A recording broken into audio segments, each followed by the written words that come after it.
Kelompok kriminal bersenjata KKB menyerang buruh bangunan di Kabupaten Puncak, Papua Tengah, Kamis 19 Oktober 2023 siang. Setidaknya 23 buruh yang jadi korban penyerangan tersebut. Dilansir dari tribunstripapua.com, ketika diserang, ke-23 buruh bangunan itu sedang mengerjakan pembangunan puskesmas. Akibat dari penyerangan itu, 1 orang ditemukan meninggal dunia. Telah terjadi penyerangan terhadap para pekerja pembangunan puskesmas Kepala Air. 19 orang berhasil selamat. 2 pekerja terkena panah dan 1 meninggal dunia.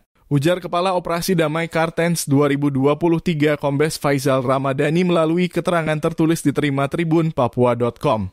Kamis malam, aksi brutal KKB diketahui setelah para pekerja yang selamat melarikan diri ke pos keamanan terdekat dan melaporkan kejadian tersebut.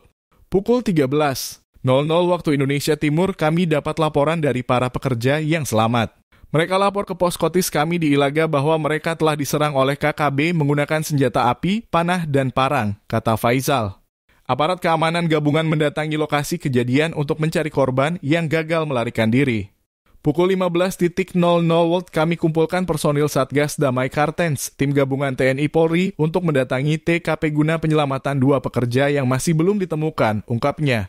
Setelah pencarian, kami temukan 1 orang pekerja telah meninggal dunia atas nama Oto dan 1 orang berhasil kami temukan bersembunyi di semak-semak dalam kondisi selamat namun terkena panah.